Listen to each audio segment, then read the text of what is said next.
कौन सी किताब में देखने को मिला हुआ है? बुक नंबर तुम मुझे बताओ, कौन सी बुक में हमें पुरुष सूक्त हाइम देखने को मिला हुआ है? ठीक है, तो पुरुष सूक्त हाइम जो है, पुरुष सूक्त मंत्र में हमें पहली बार हमें डिवीजन पूरा का पूरा देखने को मिलता है कि जो ब्रह्म होते हैं उनसे क्या है, ब्राह्मण से क्या है, गॉड ने अलग अलग तरीके से निकाला है कि उनके मस्तिष्क से ब्राह्मण निकले हैं, उनके शोल्डर्स से क्षत्रिय निकले हैं, और उनके जो थाइज है उनसे वैश्य निकले हैं, और उनकी जो फीट्स हैं उनसे शूद्र निकले हुए हैं। ठीक है, तो ऐसा कुछ कुछ पुरुष सूक्त हिम में लिखा हुआ है। फाइन, अब देखो, अगर हम तुमसे लेट अर्ली वैदिक पीरियड की बात करें तो अर्ली वैदिक पीरियड में क्या हुआ करता था, सिर्फ दो ही वर्ण माने गए हैं, दो ही वर्ण हुआ करते थे, एक होगा ब्राह्मण, एक हो गया क्षत्रिय, दो ही वर्ण सोसाइटी में हुआ करते थे। फाइन, लेकिन फिर जब ब्राह्मण क्या करा करता था, ब्राह्मण पढ़ाया करता था लोगों को, क्षत्रिय जो है वो सोसाइटी की रक्षा किया करते थे। लेकिन धीरे धीरे क्या होता है, जब पॉपुलेशन इंक्रीज होती है, लोगों की डिमांड्स बढ़ती हैं,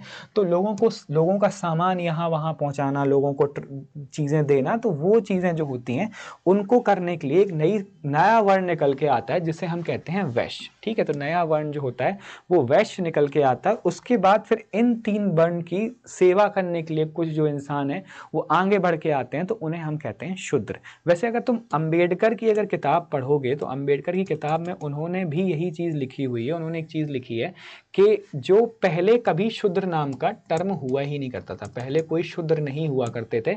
एक्चुअली क्या हुआ करता था कि जो क्षत्रिय होते थे, क्षत्रिय लड़ाई किया करते थे, तो जब क्षत्रियों की डोमिनेंस बहुत ज़्यादा बढ़ने लगी और उन्होंने ब्राह्मणों की बात नहीं मानी, तो इससे क्या हुआ, ब्राह्मणों ने इनकी उपन्याय संस्कार करना इनका बंद कर दिया। उपन्याय संस्कार का मतलब क्या होता है कि जब तुम पढ़ने जाते हो तो तुम्हारे पढ़ने से पहले तुम्हारा एक संस्कार किया जाता है कि आज तुम्हारा उपन्याय संस्कार हो रहा है और आज से तुम पढ़ सकते हो, आज से ब्राह्मण तुम्हें पढ़ाएंगे। लेकिन जो क्षत्रिय हुआ करते थे वो राजा हुआ करते थे, तो राजा होगा तो ऑब्वियसली पावरफुल होगा, ब्राह्मण है वो भी उस टाइम पे पावरफुल है, तो ब्राह्मण क्षत्रिय की टसल होती थी, उनकी एक दूसरे से बनती नहीं थी। तो आगे जाके क्या हुआ, कुछ क्षत्रियों से जब ब्राह्मण चिढ़ गए तो उन्होंने क्या किया, उन्होंने कहा कि हम तुम्हारा उपन्याय संस्कार नहीं करेंगे, हम तुम्हें नहीं पढ़ाएंगे। और जब तुम इंसान को नहीं पढ़ाओगे, जब तुम उसे शिक्षा नहीं दोगे कि कैसे तलवार चलानी है, कैसे उसको वेद पढ़ने हैं, तो वो क्या होगा, वो अल्टीमेटली सोसाइटी में किसी काम का नहीं रह जाए। क्योंकि एजुकेशन बहुत इंपॉर्टेंट होती है, और एजुकेशन पे किसकी मोनोपोली थी,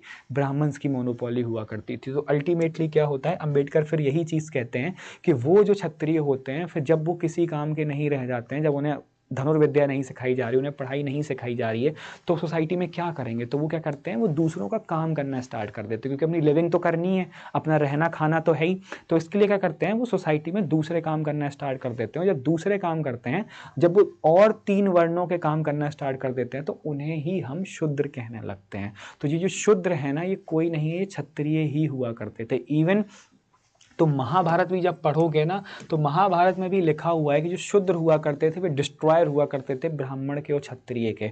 इसका मतलब जो है वो यही है। और इवन जो पुरुष सूक्त हिम है, जो ऋग्वेद की किताब नंबर 10 में लिखी हुई है, तो उसमें भी अंबेडकर ने एक चीज़ बोली है। अंबेडकर एक चीज़ ये बोले थे कि जो पुरुष सूक्त हिम है ये काफ़ी बाद में लिखी गई है, ये इंटरपोलेशन है, ये मैनुपुलेशन है। पहले स्टार्टिंग में सिर्फ और सिर्फ ब्राह्मण और क्षत्रिय ही वर्ण हुआ करते थे। जो पुरुष सूक्त हिम है ये बाद में इसमें चीज़ें जोड़ी गई हैं, और बाद में इसमें वैश्य और शूद्र को जोड़ा गया है, और ये बाद की चीज़ हैं। इसलिए शूद्र को तुम इतना नीचा नहीं मानो, ये तुम्हारे कभी ना कभी क्षत्रिय ही हुआ करते थे। तो ये बात जो है ये अंबेडकर ने अपनी किताब में लिखी है। अगर तुम्हें पढ़ना है तो उनकी किताब है who were Shudras and untouchables, ये किताब पढ़ना, उसमें सीधी सीधी ये बात जो है वो लिखी हुई है।